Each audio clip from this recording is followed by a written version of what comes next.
I started watching it at 2 years old because I was flicking through the channels. Once wrestling came on, I never stopped. The guy who wound up training me, Corey Havoc, I first came into wrestling as a wrestler, and I wrestled for about a year and a half. Real life happened, had to step away. I was asked, hey, would you mind being a referee instead? It was supposed to be one match, turned into half the card. And I've been back consistently since 2019. I always said that my favorite opponents were either Dirtbag Dan or Logan Black. Even to this day, I still have that competitor in me somewhere. It feels like a big event feel. There's no messing around here. And I'm grateful that I had the opportunity to rep the TNA International title. I've always been a fan of hardcore deathmatch.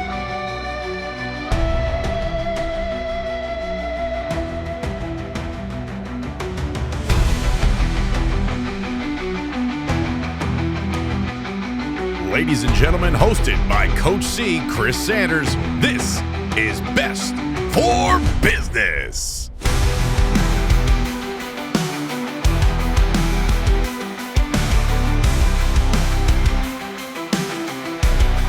All right, everybody, welcome back to the channel. Another episode of Best for Business. I'm pumped for this one. Ref DM Stevens, man, thank you so much for joining me.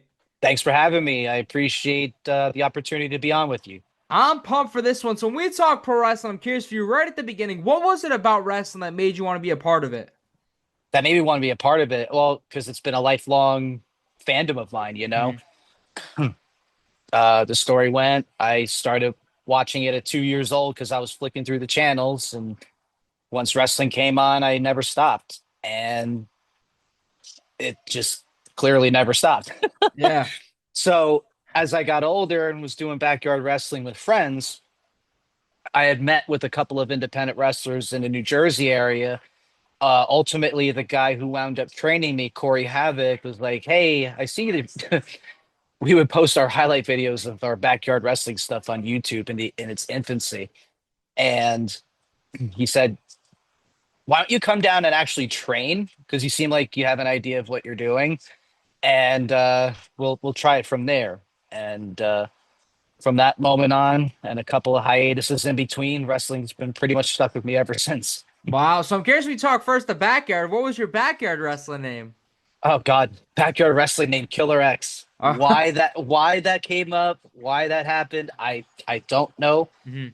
I have a feeling it was heavily influenced of like CZW back in the day and Okay. other like companies on the other ground at that time. So yeah, I don't know where that came from, but yeah, the company was called XJW. So I got to Nice. shout out my friends from XJW that I still talk to this day. Nice. So when And you make the yeah. transition to pro wrestling, I'm curious for you, originally starting off as a backyard wrestler, how do you make the approach Mhm. for referee?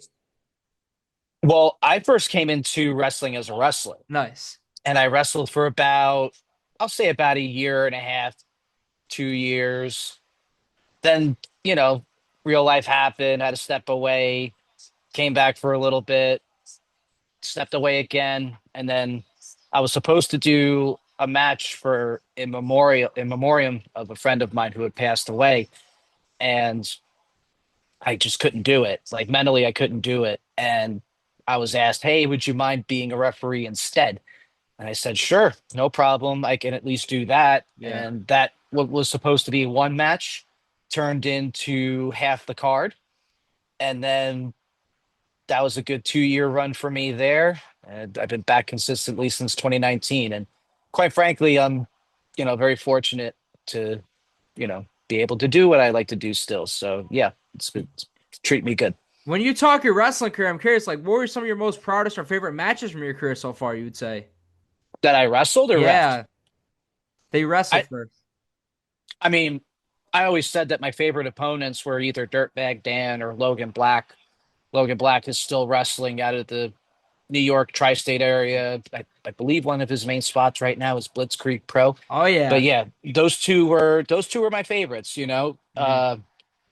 And of course I had other good matches with like Chris Banks, a name that has from back in the day, and you know those are the ones that stand out the most. But yeah, it was for the most part a good time while Yeah. wrestling. When you talk your wrestling career, I'm curious, what was the inspiration for your character for the wrestling part of it? Uh, just trying to get better at wrestling. Was No, because DM I Stevens your wrestling name? no Dave Kalypso was my wrestling name. Okay. So the Kalypso was inspired by Twisted Metal. If you're Okay. familiar with the video game or the TV show now on Peacock, the main boss was a character by the name of Kalypso, and I just always was drawn to that. Hmm. And when I needed to come up with the name, I just was like, all right, I'll use my real first name and just Calypso. Why the heck not?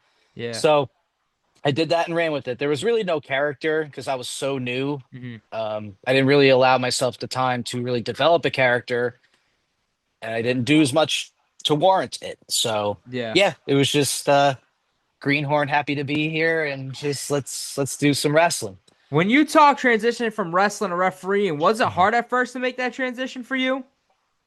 Uh, from a competitor's aspect, yes, Yeah. because I'm used to being in the center of attention, the action, whereas the referee, you're really not supposed to be the center of attention or the action and whatnot. So, as far as like my my upbringing as a wrestler, if you will, uh, yeah, that part was a little bit uh, took a little while to get over, Yeah. but at the same time, once I got used to being behind the stripes and it was great. Less bumps.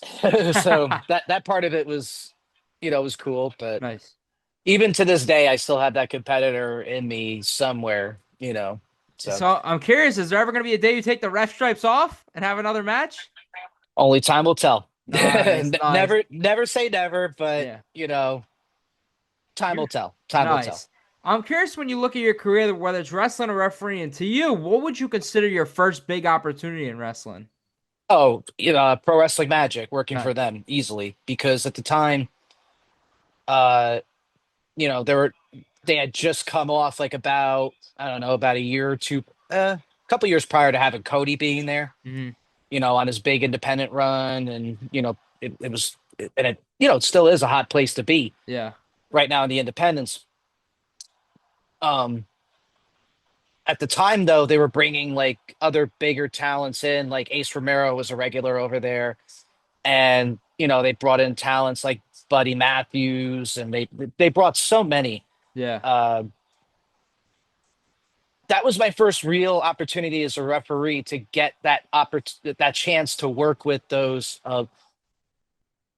the veterans of the business. I have to shout out Asriel and guys like that.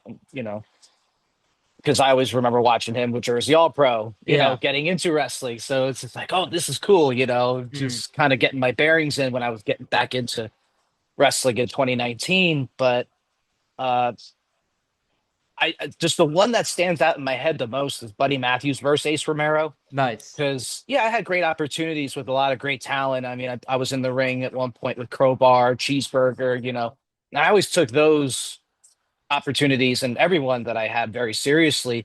But Buddy was fresh off of TV at that point, and I'm working with legend, and I've worked with legends before that, like Tito Santana, and among others.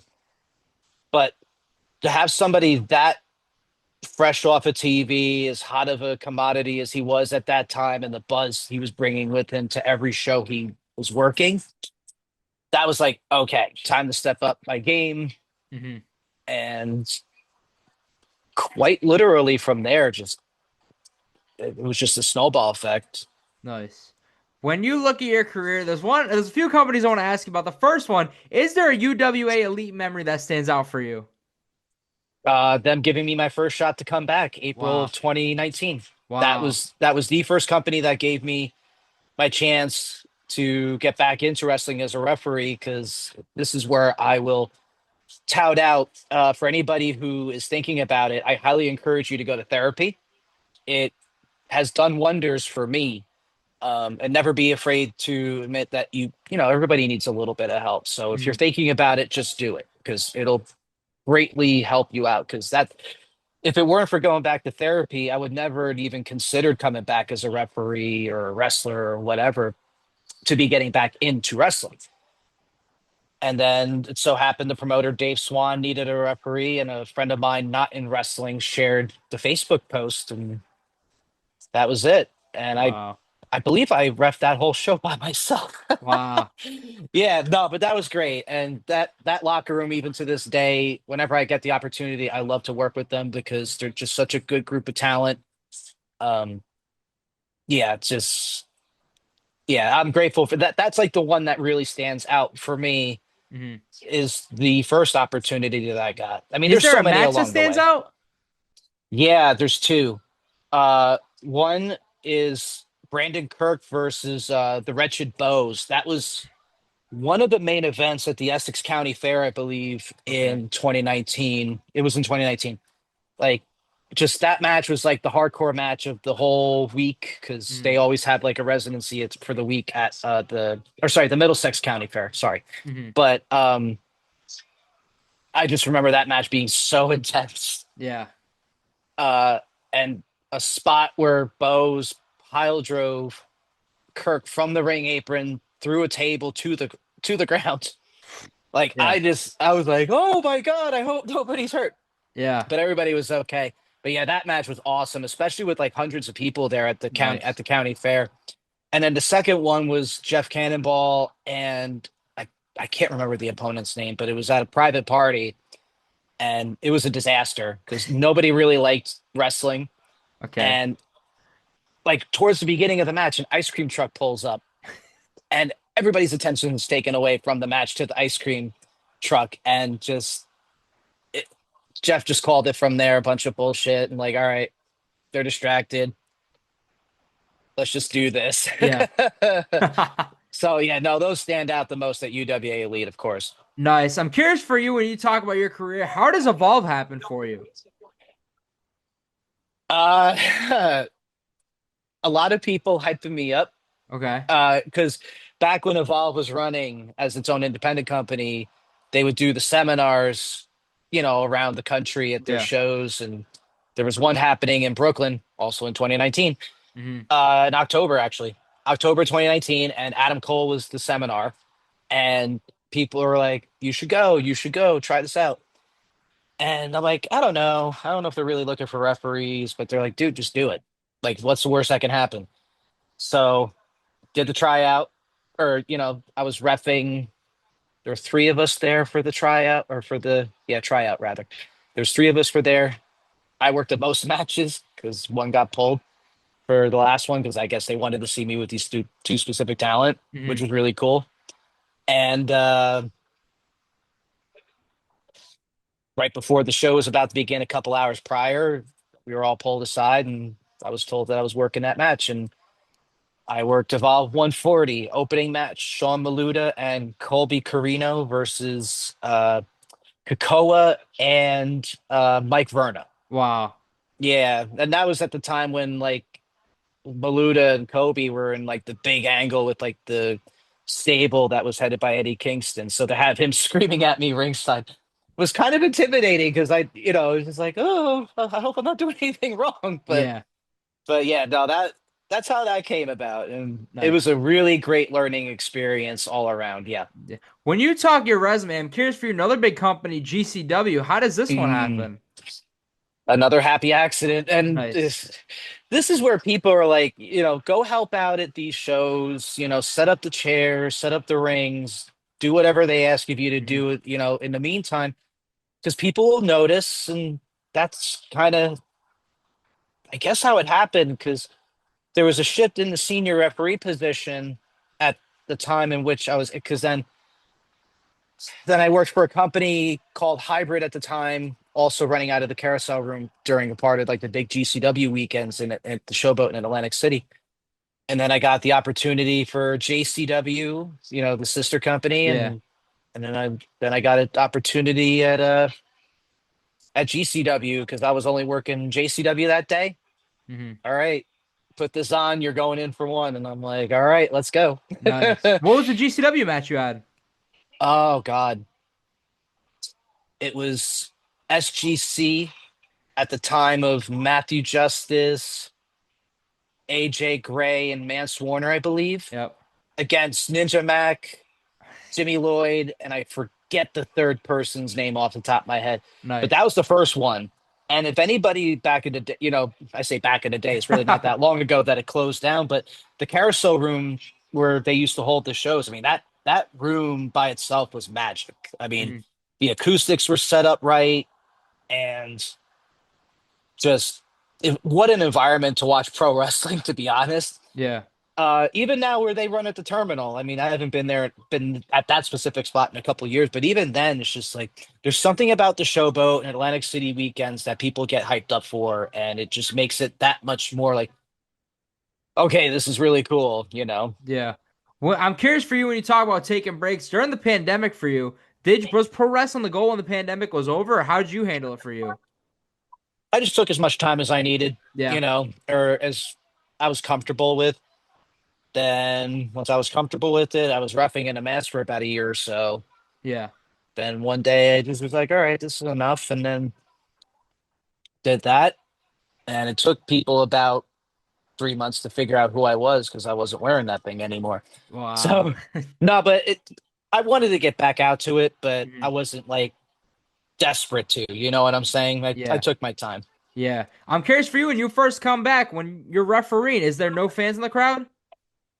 Or is there a few? Or how is it for The you? the distancing, the social distancing stuff, Okay. if you remember that. Yeah. Um, Actually, the first month of shows I came back, I ref double mask, which was a pain in the ass. Excuse my language, but Yeah. it was yeah, that was a pain. But Yeah. other than that, you got used to it, and then more crowds started coming back, and it's just like, huh, this feels like home again. Yeah. Instead of like, all right, you're only allowed, I'm just gonna throw out a figurative number, like let's say 30 people Hmm. with the distancing and stuff, based, I guess, on the square footage of the building. I forget how that went. But it was cool to be around people to an extent, Yeah. but when the full crowd started to come back, that's when it's just like, okay, Nice. let's go, let's Yeah. go. Yeah. One of the matches that you got to do, I'm curious. I don't know if you've done a few, but just in general, what was it like reffing a Dan Severn match? That was interesting because that was for ECPW. Hmm. He was wrestling Ricky Reyes, of all people, Wow. in this, like, I want to say like a church gymnasium in Paramus or whatever town it was. And I ref that whole show too by myself actually that day. And just he was the coolest dude. He had his people with him. Actually, the one time I really was kind of marking out at his merch table, he had the ultimate championship from the original UFC days. Wow. And then he had the like early to mid 90s NWA World's Championship because he is a former NWA World's Champion. So Yeah. that was cool because I love belts and I'm like, this is really neat. But Nice. working with him and Ricky, it was just very simple. I mean, nicest guy. I still have a picture with him. I'm sure it's up on my Instagram I'll put it somewhere, up but here. Yeah. Yeah. yeah, there you go. Yeah, but that was really cool. One of the few times I felt extremely comfortable, like, hey, can I take a picture? I was as quiet as a mouse and I was tired from that whole show. Yeah. But no, he couldn't have been nicer. He couldn't have been nicer. You talk about loving belts. I'm curious, what is your favorite belt? Belt design right now. Yeah. Or just of all time? Well, all time, you can't beat the Winged Eagle. Yeah. That's just, I grew up with it, that classic Intercontinental title. But currently, right now, I mean, what I like about independent wrestling right now is there's a lot of companies investing in their own like unique belt designs Yeah. and everything else. Like I could think of, I mean, company that I work with, ICW No Holds Barred in their American Deathmatch Championship. Look at GCW's belts. Look at Pro Wrestling Magic. They have their own original belts too.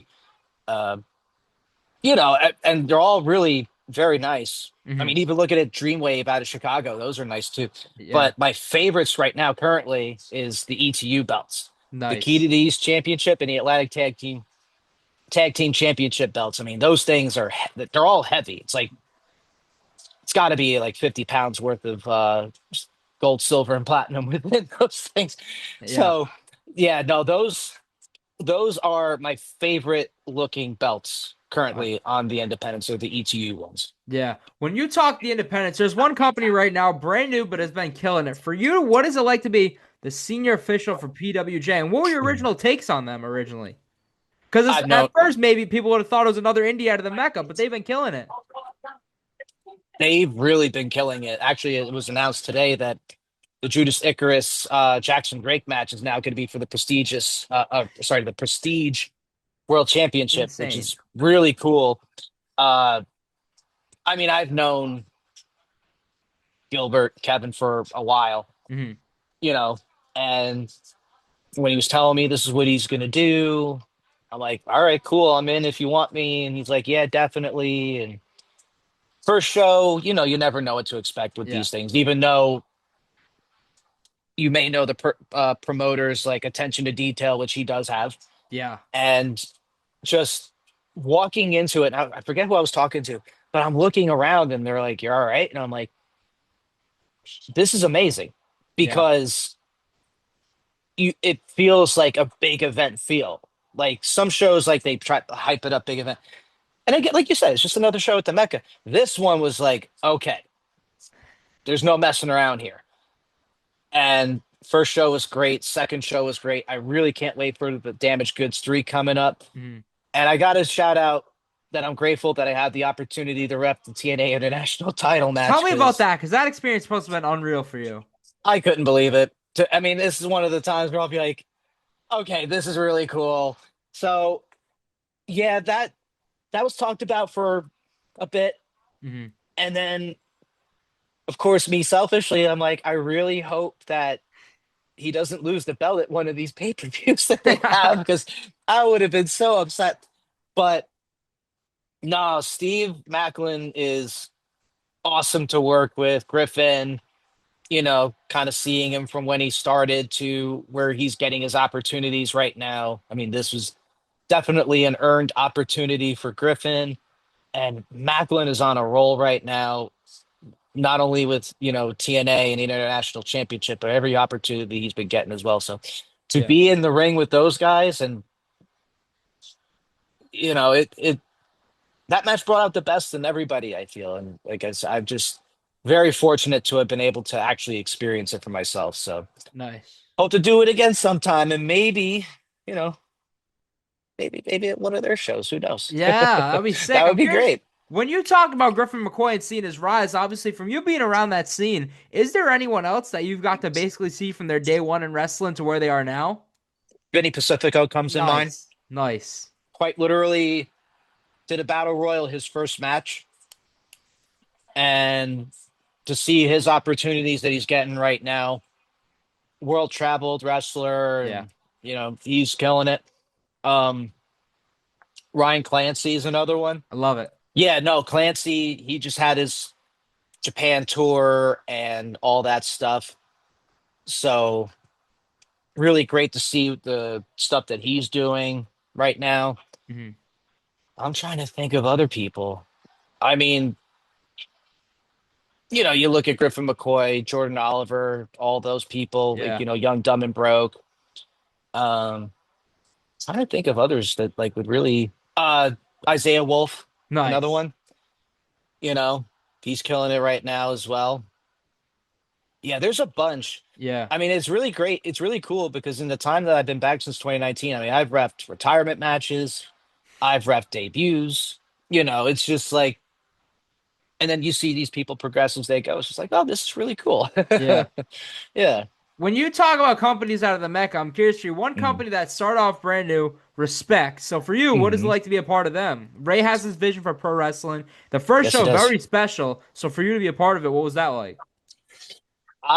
You know what? Again, it's one of those like, what do you really expect going into a debut show at the Mecca? Yeah. Because it is the Mecca, Yeah. and I've only met Ray a few times. I had no doubt that he would put on a killer card, and it.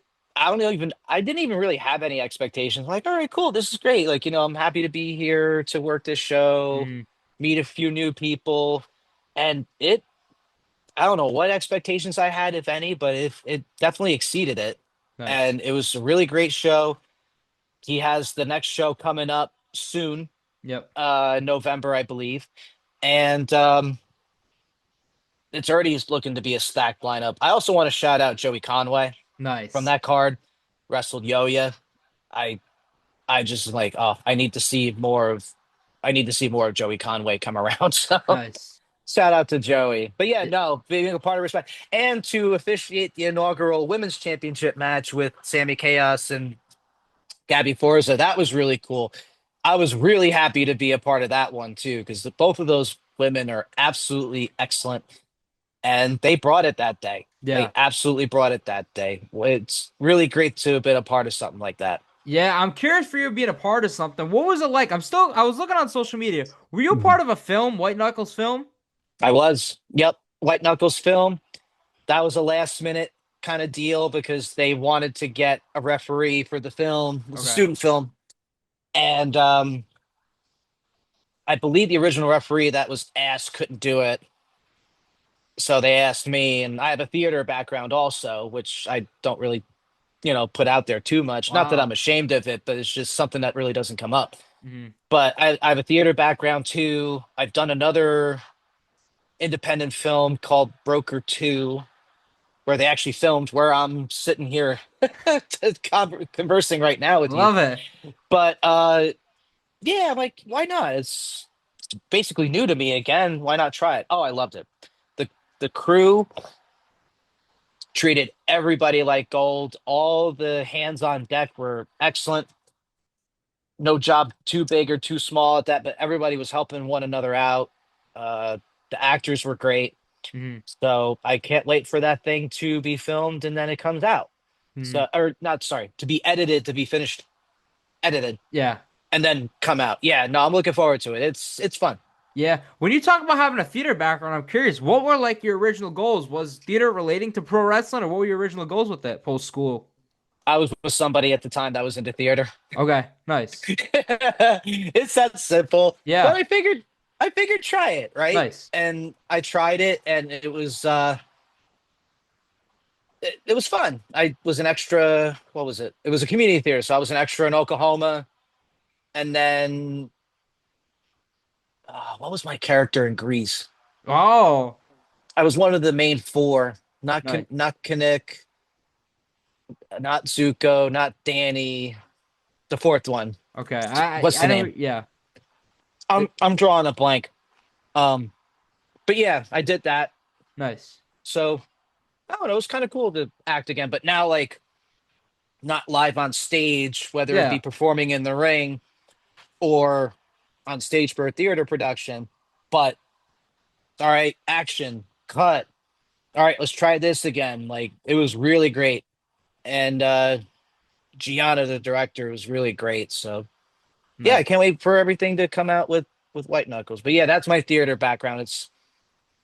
It wasn't leading into wrestling like you would hear from other folks, but Yeah. no, that was just I was with somebody and I just wanted to be with them and teenage love, you just try it. Nice. I'm curious for you. I was looking on your social medias. What were you doing? Were you doing podcasts and interviewing at first? Was that Yep. something that you just had a goal for? Like, what was your goals with it originally? Uh well, the last time I was doing it, it was really just to keep up with wrestlers during the pandemic. Okay. And, it worked out. Did some after everything kind of got back to normal, Hmm. air quotes. And yeah, I love doing it. Like one of my first loves really was radio. I love talk radio. Yeah. Growing up in the New York area, you have Opie and Anthony, Howard Stern back in the day. You had the Z100 Morning Zoo that was on. Hmm. Elvis Duran is still going strong at the Z100 now. I always loved talk radio because Nice. when I was a kid, I would get bullied, and a lot of it was because I loved wrestling. So when I didn't feel like I had many friends, I don't know, it felt like talk radio was like my companion. You know what I mean? Yeah. Like I get to laugh with them. I get to, be shocked. I get to feel all emotions just from listening to these people talk. And that was like my first real big goal and like that I really wanted to do was be a talk radio host. Hmm. So obviously when internet radio became a thing, I did stuff with friends and myself and then it progressed to doing podcasts and stuff, talking with various wrestlers from around the world. I've had people on from Australia, Wow. shout out Royce Chambers, Nice. from all over, from California, from obviously New Jersey, Texas, from all over the place. So Tennessee. So I mean, I've had a bunch of different people on because selfishly I wanted to get to know them as well because I'm just fascinated by people's stories. Yeah. And yeah, I mean, would I ever do that again? Sure, I would Mhm. love to. I would love to be on Pro Wrestling Nation 24/7 now. Yeah. Just to shout that out into the universe. Not that it matters, but but let's talk independent wrestling on that platform. Come on, you I'm know. curious, did you have a favorite interview? You talk about being fascinated by people's stories. Is there an interview or story that stuck out to you? Oh boy, I Because you really were like doing weekly, talking. right? Yeah, weekly, sometimes twice a week. Yeah, I was Man, you gonna do say your yeah. research. Um, so yeah, I think with the struggles, that was later. The promoter of ETU. Okay. That one I loved the most. Just audio sucked, and I couldn't really use it that much, but I love that one. And then of course, and this is no disrespect to anybody. Like it's not that nothing stood out. It's just I really enjoyed having that kind of company, and just to be able to talk with these people and Yeah. really kind of get behind them. Yeah. So those were always fun. And again, if the opportunity presents itself and things happen and just do it as a podcast, I'll never say never. Like I said about getting in the ring as a wrestler again. So never say Nice. never. Yeah, when you look at your career, I'm curious whether it's wrestling or refereeing or even podcasting, who are some of your biggest mentors? I mean, I'm gonna shout out Ref Adam Galt, Nice. senior referee at GCW. Mhm. He kind of put it into perspective of without giving too much away, just like practice feel acting like you've been there. You know what I Mhm. mean? Like, all right, this is cool. You're getting these opportunities. You're getting to do this and do that, but now you're reaching that point where there's he. Not that he said this to me exactly. I'm paraphrasing, but the way I interpret it is like, all right, now you're at that point where that there's different levels to this, and now it's time to step up, not only with your game. I mean, I would like to think my game got me there, but now with different parts of your attitude. Not that I Okay. had a bad attitude. It's just you get what I'm saying. Yeah. So definitely him. I have to shout out Adam. Then of course, I just shout out my trainers, Corey Havoc and Dirtbag Dan. They, you know, they all beat me up, but I had to learn somehow. No, but they tried to look out for me, when I was training originally and all that stuff. So they Mhm. did really good with that. And then, like aforementioned struggles, just this attitude about things. It's admirable, and you know, just it's not even really as a mentor in wrestling, but just being a man. Yeah. You know what I'm saying? So I don't think I even ever told him that in person. But if you're viewing this, shout out to you. Yeah. But yeah, no, he's another one. So Nice. yeah, When you taught Corey and Dan, I'm curious, is there one lesson or something that really stood out that they taught you? uh, don't yell at your trainers. Um, no, nothing really in particular Okay. that stands out, and it's nothing that nothing didn't stand out. It's just that's just I don't know. I just kind of went with the flow. You know what I Mhm. mean? Just like if I had any questions, they answered, and yeah. Oh, and I want to go back of a match that stands out for me as a wrestler. Dirtbag Dan, that was my favorite. He hit a new finish on me that day. He's like, "Can you get around to that?" Oh yeah, sure. And yeah, that was another one too Nice. that I really enjoyed. So I didn't want to leave him out. Like, I, Yeah. I literally just thought about that now. So Nice. yeah, When you talk about favorite matches, I'm curious for you, if somebody was to ask you, is there a match or two that sticks out that you've refed that maybe defined your career or something that sticks out to you? I don't think defined is, I guess, would really be the right way to say it. Okay. If someone was to ask you for a DM Stevens match that you refereed, what would it be? Oh, favorite one? Oh Yeah. God. I just did one not too long. All right, so ICW No Holds Barred, Akira versus John Wayne Murdoch for the American Deathmatch Championship. Okay. That was a favorite of mine because that was a death match Kyrgios just came back from Japan. Murdoch is the champion. Yeah. He's on a tear. Both of them are on a tear right now. And excuse me. There was there was one that I worked with, Lufisto, Hmm. Canadian professional wrestling legend. Oh yeah. Um, I worked with her several times. Those always stood out to me because I just always loved working with Lou. Hmm. Um, Macklin and McCoy for obvious reasons. Yeah. Um, Trying to think. Mike Santana, Marcus Mathers from ETU. That Nice. was like Marcus is on the rise. Santana is on like a prime run of his career right now Hmm. with TNA and NXT. So just to get to be in there with them. Uh, yeah, just so many.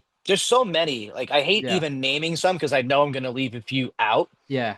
but just those are the ones that pop off at the top of my head.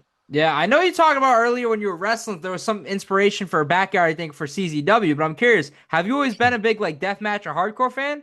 Yes, Nice. absolutely. I mean, I wasn't into the tape trading like others Yeah. would have been, but I remember going to the newsstands for Wow magazine, World of Wrestling. I think it was called World of Wrestling at the Yeah. time. But back in those days, I mean, Wow could have been the Opie and Anthony slogan, or it could have been that wrestling magazine.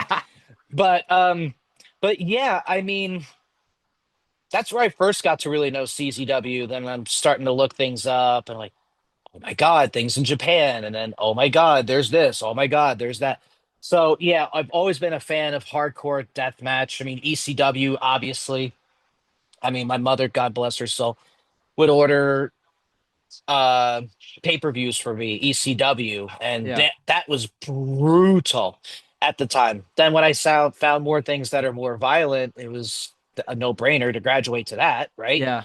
So so yeah, no, and even working deathmatch right now, it's just such a thrill. But yeah, no, I've always been a fan, a very tight-knit community of fans, a niche within a niche. Yeah.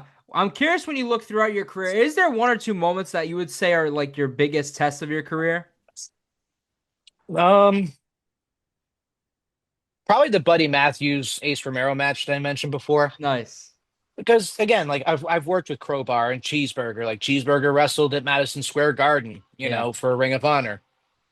Um, Crowbar had been all over the world and all the major companies. That was a big test then. But again, with Buddy being that fresh off of TV, that was the really, really big test. So Hmm.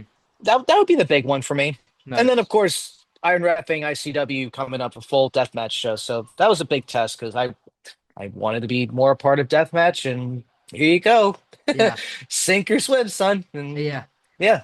You've said two originally, so I'm curious for you. Is there a venue that sticks out? Your favorite venue, obviously. You performed in two insane ones you talked about, but is there one that sticks out? The one I just did at the Webster Oh, GCW in Hartford. nice. That place was awesome. Like Nice. that place was so loud, like I Hmm. couldn't even hear myself think. And yeah, that was really cool. Uh, the one in Rhode Island that we did years ago was pretty cool too. Fat? Yes, thank you, Fed. Nice. That was That's really my that neck of was the woods. Oh, okay, yeah. Yeah. No, I like that venue too. Uh, the Mecca, it's funny when people go there. I'm sure you heard stories of people going to the old Rosita place Yeah. for PWG, and they're like, "Oh my God, I'm actually here," and the place is actually a dump. When people come to the Mecca for the first time, they're like, "Holy shit, I'm actually wrestling here," and it's just like it's really not that big of a deal. Then Yeah. again, I'm there like at least twice a month. Insane. You Yeah. you know, so but and then the showboat, the carousel room I mentioned before. That Yeah. was a great spot to wrestle in. The acoustics were, and even the terminal right now, like just really, really, really cool stuff. But yeah, the Webster was definitely at the top for me, like just for all the right reasons. I feel, but it was a great venue for that stuff. Yeah. I'm curious for you when you look at your career, is there a wildest ref bump that you've been a part of? Or one that sticks out right off the rip? The first big one I took was Pile Driver from John Tella. That was at a high school show. Uh-huh. Oh God. in 2019. Mm-hmm. Then I've taken so many since then. I mean, Becca bumped me once in a match with Chennai. Charlie Evans bumped me in a match with Charles Mason. Yeah. Uh, I've taken some fairly gnarly stuff. Like, it's does one stick out to me? No, Mm-hmm. but I always laugh when after the fact is over and everybody thinks I'm halfway dead, and it's Yeah. just like, no, I think I'm okay. I think Nice. I think Yeah. I'm okay. That's good to hear. But that's the part where I mean, I get that competitive side out of me, if you Mm-hmm. want to call it that, because it's like, all right, cool. I still take some sort of bumper. I'm getting somewhat physical, Yeah. As long as it calls for it, I'm all for it. But it fulfills a selfish need sometimes too. Yeah.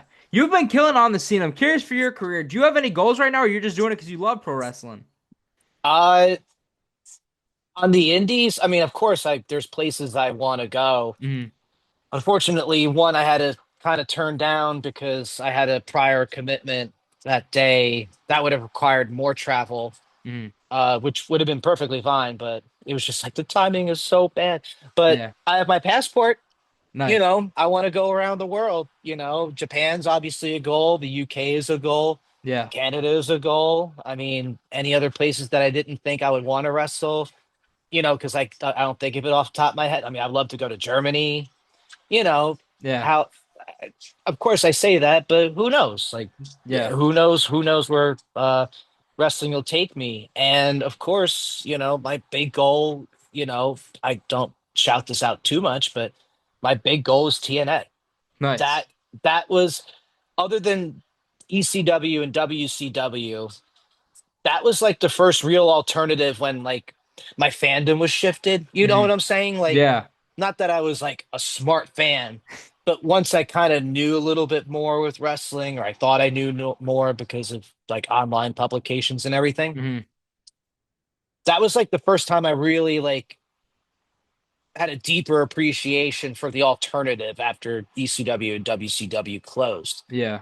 And I would be watching AJ Styles, Petey Williams, I mean, Monty Brown, clearly, then Samoa Joe, and among others, Abyss, Yeah. and then I remember seeing that one guy, he would always be waving the two towels up in, opposite hard cam side, like just Yeah.